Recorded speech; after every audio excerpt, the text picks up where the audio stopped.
Good day to you all. This is coming to you from Knowledge Base.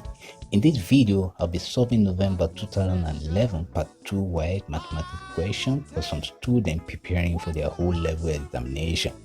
Kindly subscribe to this channel and don't forget to hit notification bell so as to always get my subsequent video. Please like, comment, and share this video with your loved one. Now let's go to the real work. Good day to you all. I'm here again to continue in solving this WAEC mathematics theory November 2011 question. In my previous video, I solved question number 1, and in this video, I'll be solving question number 2. And please make sure you subscribe to this channel and don't forget to hit notification bell so that you always get my subsequent video. In my subsequent video, I'm going to be solving the remaining question in this particular year 2011, and we can go ahead from there in solving the other year's question. All right, the question we have here is question number 2a, which says solve the equation 8 equal to 2 raised to power x plus y and 1 equal to 3 raised to power x minus y in close brackets simultaneously. And this is very important. The question has stated how we need to solve the equation. These two equations have to be solved simultaneously. And let's start with that. And if we are solving these two equations simultaneously, what we need to do is to name them as equation 1 and equation 2. And to do that, we can write them out as this. All right, so we have this as equation 1 and this as equation 2. Now, for us to use simultaneous method to solve these two equations, it's not going to be easy. So what we need to do is to simplify further before we can adopt simultaneous method to solve this equation, because they are in power, because it has a power. You can see 8 equal to 2 raised to power of x plus y and 1 equal to 3 raised to power of x minus y. So it's not going to be easy to solve this equation using simultaneous method directly. So what we need to do is to first of all simplify before we adopt simultaneous method. And what do we need to do? Let's start from equation 2. You can start from equation 1, and you can pick equation 1 or 2, but I prefer to start from equation 2. I don't know why. All right, let's go ahead. Now equation 2, let's simplify that equation 2. And equation 2, we have equation 2 as 1 equal to 3 raised to power x minus y as equation 2. And now when we're trying to simplify this equation 2, as you can see, we have 3 raised to power x minus y, and this other side we have 1. And what we need to do is to manipulate this 1 to be in the same base as what we have here, 3. Now for us to have this 1 in the same base as this 3, in law of indices, anything raised to power 0 is going to give us 1. Anything raised to power 0 is going to give us 1. And this 1, we can simply write it as 3 raised to power 0. And as you know, 3 raised to power 0 is the same thing as 1. That is correct. All right, so far we have them in the common base. We have 3 raised to power 0, and then we have 3 raised to power x minus y. Now, so far we have a common base at both sides of the equation. Now, what we can do is we can cross out the common base because it's common to both sides. And the next thing to do is to write down the remaining equation we have, which is now 0 equal x minus y. And now we're going to do something here because we need to get the value for x or y. Now here, this y, we can bring it over to this side of the equation, leaving only x at the other side of the equation here. And note that this negative sign is going along with y. And note that when negative sign, the negative sign is crossing over to this side, crossing this equal sign, it will definitely turn to a positive sign. A positive sign. And also, if a positive sign is trying to cross an equal sign, it's going to turn to a negative. So here we can have our y to be equal to x. All right, I hope you find that very simple. Now let's go ahead and simplify equation 1, because we've already simplified equation 2. So let's try to simplify equation 1. All right, so in simplifying equation 1, we're going to write it out as 8 equal to 2 raised to the power x plus y as equation 1. Now, one thing we need to do is that this side of the equation we have 2 raised to the power x plus y in base 2. So here we have 8. So we need to manipulate this 8 to also be in base 2. And for us to do that, it simply means if we have 2 in 3 places, it's going to give us 8. And that means 2 raised to the power 3 is the same thing as 8. 2 raised to the power 3 will give us 8. And what does that simply mean? That simply means if you have 2 in 3 places, which is 2 multiplied by 2 multiplied by another 2 is going to give us 8.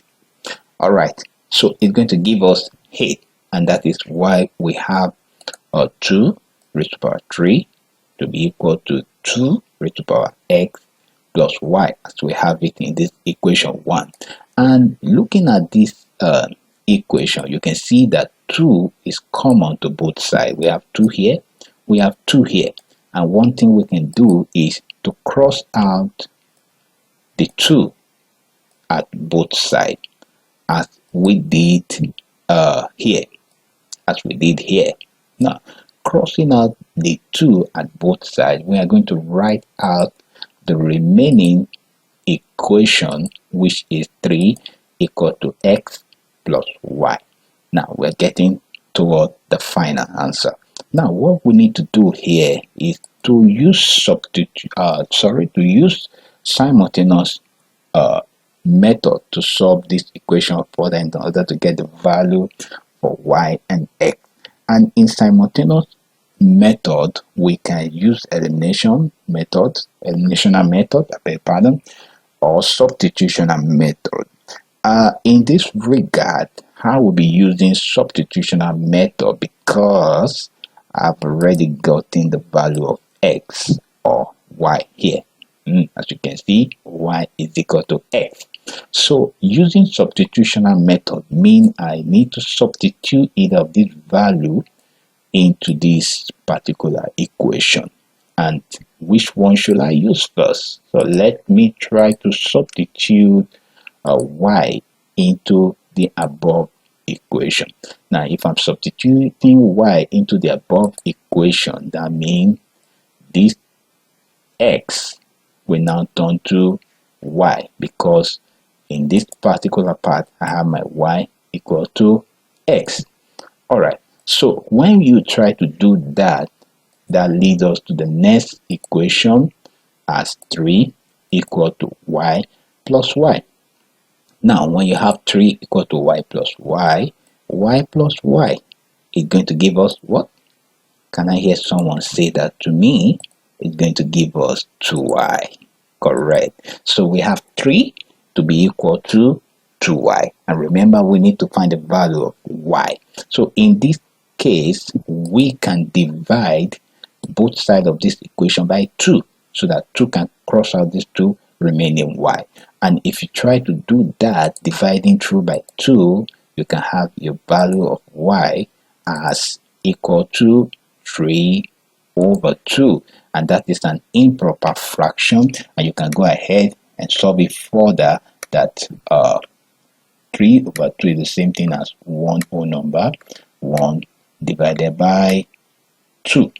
All right, so that is fine. We've gotten the value for y. Then we can go ahead in getting the value of x. And what is the value of x? So far we've gotten the value of y as 3 over 2, or 1 whole number, 1 over 2. We can come to this particular place. As you can see that y is equal to x.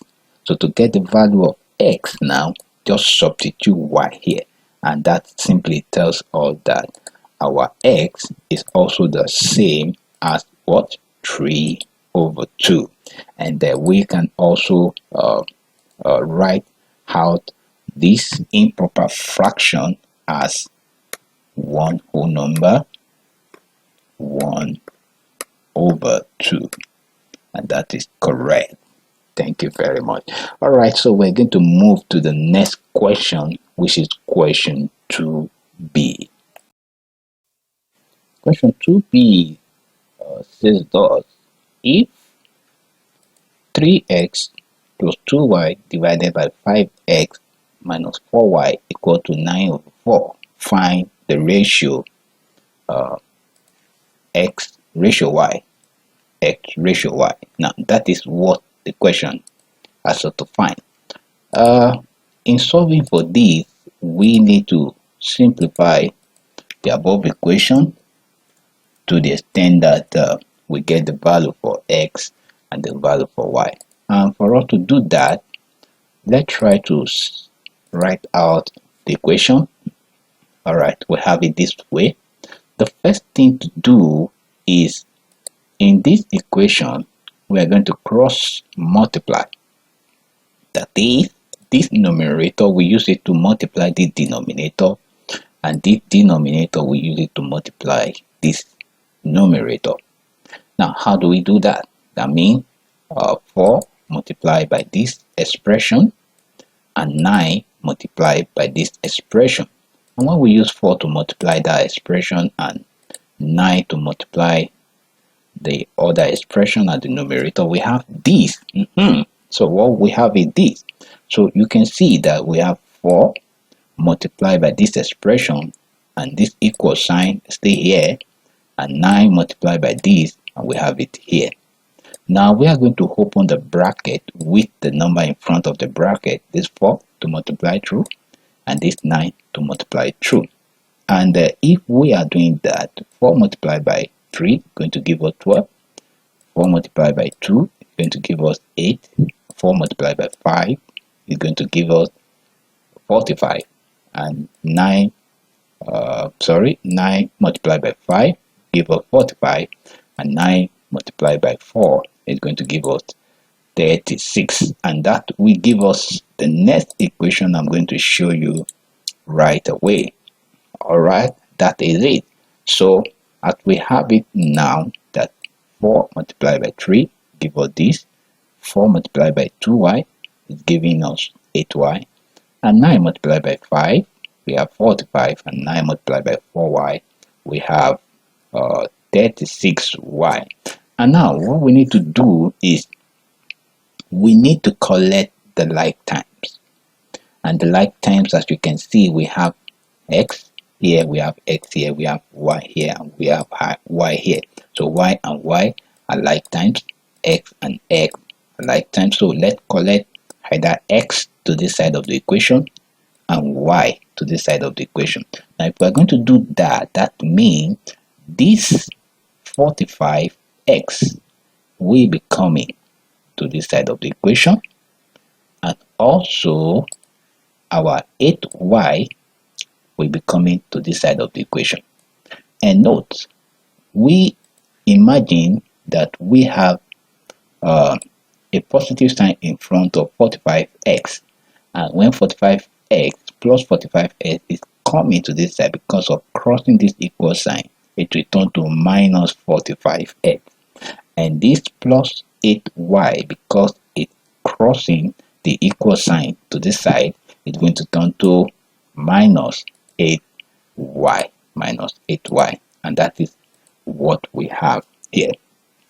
All right, so now we can simplify this equation further. We have 12x minus 45x equal to this minus 36y, we have it here, and this plus 8y coming to this side, it turns to minus 8y. All right, so now looking at these, 12x minus 45x is going to give us minus 33x, and equal to minus 36y minus 8y, and that will give us minus 44y, and we have it this way. As you can see, we have minus 33x equal to minus 44y. Now what we need to do is that we can cross out this negative sign in front of 33s and 44y. You understand? All right, so when we cross out the negative sign, what we're going to have remaining is 33x equal to 44y. And what we need to do, simplify further. For us to simplify further, let's try to divide both sides of the equation by 11. All right, so I'm moving to the next side of the screen, and let me have a demarcation here. All right, now, so if we divide both sides by 11, we have this, and as you can see, we have 33x divided by 11 equal to 44y divided by 11. And what we need to do is that we try to divide this. So if we say 11 goes here, we have it 1. 11 goes here, we have it as 3. And then we can say the other side, 11 goes here, we have it as 1. And 11 goes here, we have it as 4. All right, we have it as 4. So now, as we have that, we're going to write out the remaining value we have in that equation as, you can see, 3x equal to 4y. That is, we have 3x equal to 4y we are having here, and we have 3x equal to 4y. And I want you to know that x ratio y can also be expressed as x divided by y. X ratio y can be expressed as x divided by y. And note, we want to get this x ratio y. And so far, x ratio y can be expressed as x divided by y. That means from this equation, let's get x divided by y. And how do we do that? Very, very simple. Just follow me step by step. Now, what we need to do is to divide both sides of the equation by 3y. Now, when you divide both sides of the equation by 3y, we are going to have this 3x divided by 3y equal to 4y divided by 3y. Note, we want to get x over y, and which is the same thing as x ratio y. Now here we can cross out some value here. Here we can say 3, cross out 3, and here y, cross out y. And now we are being left with what? X divided by y to be equal to 4 divided by 3. And looking at this, you can see that our x is 4 and our y is 3. And now if you want to write out x ratio y, is going to give you 4 ratio 3.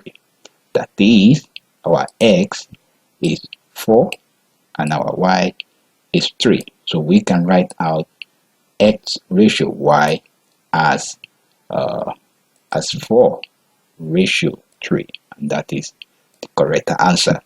So thank you for watching this video, and as I told you, in my next video I'll be solving question number 3 until I solve the whole question in that 2011 mathematics theory paper to the end.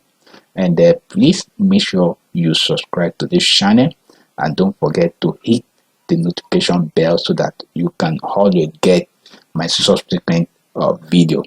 Thank you very much for watching.